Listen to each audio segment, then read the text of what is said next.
Comme chaque année, donc, au mois de juin, le compte administratif est présenté donc, au conseil municipal.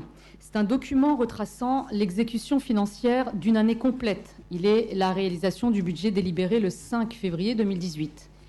Plus qu'un simple document comptable, le compte administratif est le reflet des orientations concrètes qui ont été prises par la municipalité. Cette année, il s'inscrit dans un contexte particulier. Dernier bilan d'exécution de la mandature, il se lie à la lumière des exercices passés et à l'aune de ceux à venir. Depuis 2014, la municipalité s'efforce de pourvoir aux besoins de la population et de préparer l'avenir. Animée par le sens des responsabilités, l'équipe municipale a toutefois veillé à assainir les comptes d'une ville dont les principaux indicateurs financiers viraient au rouge écarlate à notre arrivée. À la lecture de ce compte administratif, force est de constater que le ciel s'est en partie dégagé. Ce document démontre, chiffres et ratios à la pluie, que la situation de Saint-Ouen est plus saine et suffit à convaincre les derniers sceptiques. Une épargne brute de 12 millions d'euros, une capacité de désendettement maîtrisée à 12 ans, un encours de dette diminué de 8 millions en 2018, des dépenses de travaux en hausse de 75%, portant les dépenses d'équipement à plus de 12,6 millions d'euros, soit leur plus haut niveau depuis le début du mandat. Cette année encore, et grâce à un effort constant vers toujours plus de maîtrise dans nos dépenses de fonctionnement, nous parvenons à investir sans alourdir le fardeau de la dette. En 2018, le cadrage budgétaire a permis une stabilisation à la baisse, moins 0,8% des dépenses de fonctionnement, grâce aux efforts réalisés par les services. Entre 2014 et 2018, les dépenses courantes de la ville ont été ainsi volontairement réduites de plus de 5%. Cette situation n'arrive pas par hasard. Elle est le fruit d'une stratégie adoptée depuis le début du mandat, destinée à optimiser l'usage des deniers publics en fonctionnement pour rendre soutenables les nombreux besoins d'investissement de demain. Toutefois, cette gestion maîtrisée s'est révélée d'autant plus indispensable qu'elle n'a pas suffi à compenser les pertes de recettes induites par la poursuite du désengagement de l'État à Saint-Ouen. Là encore, quelques chiffres suffisent pour mesurer l'ampleur du phénomène.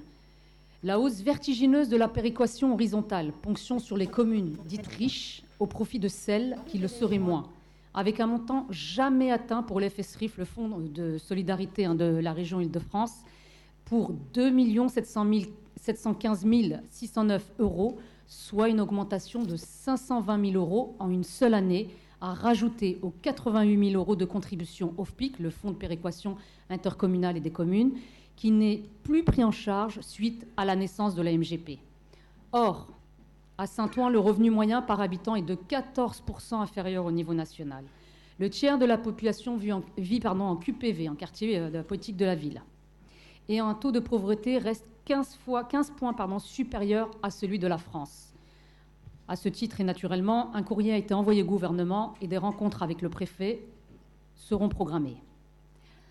Autre facteur exogène, la baisse abyssale, ou plutôt, à terme, la disparition totale de la dotation globale de fonctionnement, la DGF, de l'État qui est passé de 7,9 millions d'euros en 2014 à 0,7 millions d'euros.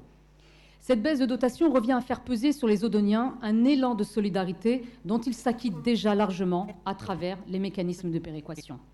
Enfin, une baisse de 100 000 euros de compensation de la réforme de la taxe professionnelle qui, je le rappelle, a été intégralement transférée lors de l'intégration à l'EPT pleine commune. Alors, avec la baisse des dotations de l'État et la montée en puissance de la péréquation, un calibrage au plus juste de nos dépenses de fonctionnement était l'unique solution permettant de dégager de l'autofinancement. Dans ce contexte, le maintien d'une épargne brute à 12 millions d'euros est un résultat plus que satisfaisant.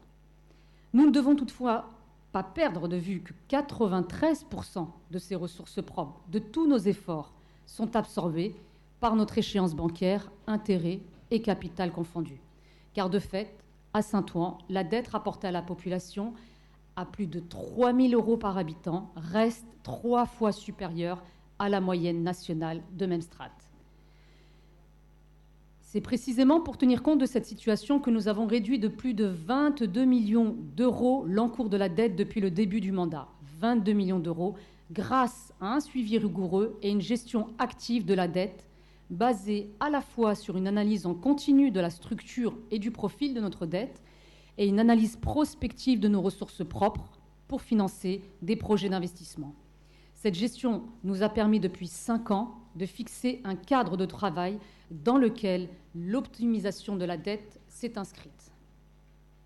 Ainsi, pendant 3 exercices consécutifs et grâce aux optimisations réalisées, nous avons parallèlement abondé notre fonds de roulement jusqu'à lui faire atteindre 22,8 millions d'euros en 2016.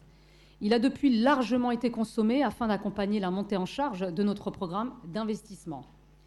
Notez bien, mes chers collègues, qu'en comptant les reports de 2018, ce fonds de roulement est aujourd'hui crédité de plus 2,7 millions d'euros.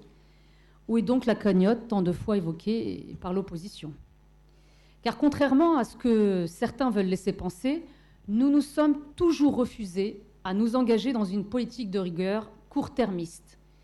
Et menons également de front une campagne volontariste d'investissement dont l'exercice 2018 est la clé de voûte. Ainsi, s'inscrivant dans la lignée de la reprise constatée au niveau national, l'investissement odonien connaît une belle progression en 2018, comme l'illustre l'évolution des dépenses de travaux qui augmentent de 3 millions d'euros.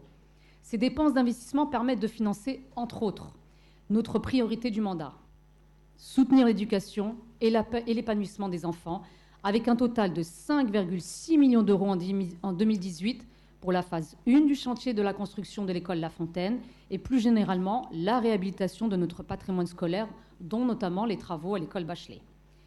Pour améliorer et développer un espace urbain durable, comme l'acquisition du terrain pour la future maison de santé pluridisciplinaire rue du Docteur Boer, 550 000 euros.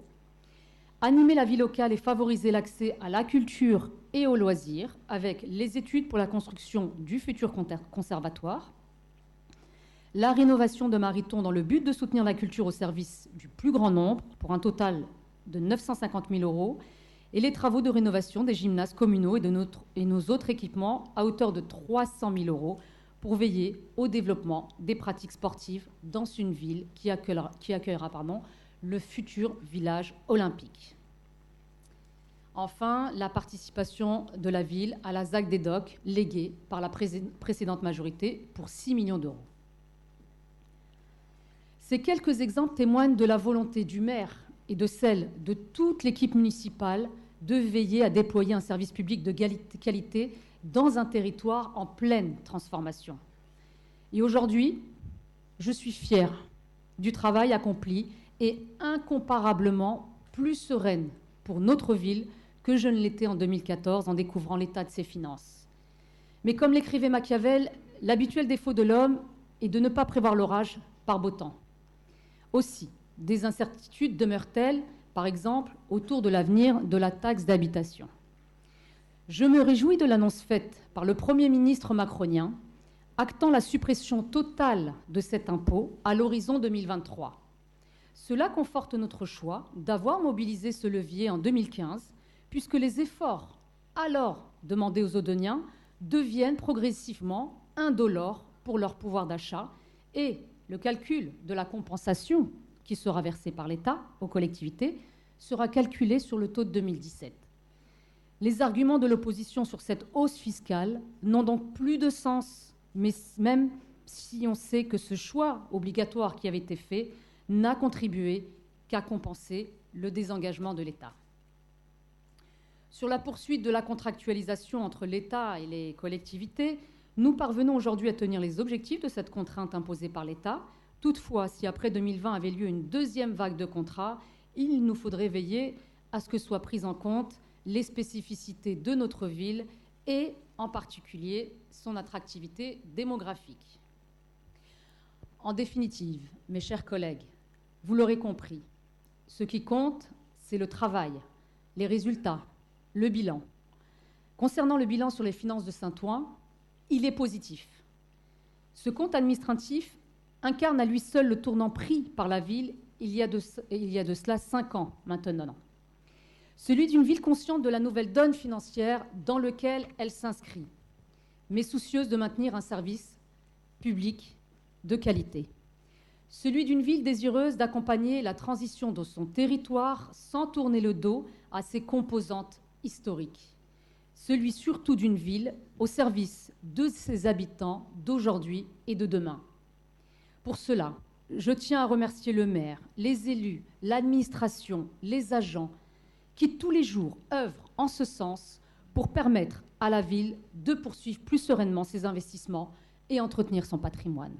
Ces 5 dernières années ont été les années de la gestion de nos finances, faisant en sorte que la prochaine, 2020, soit celle de l'action publique au service de l'humain.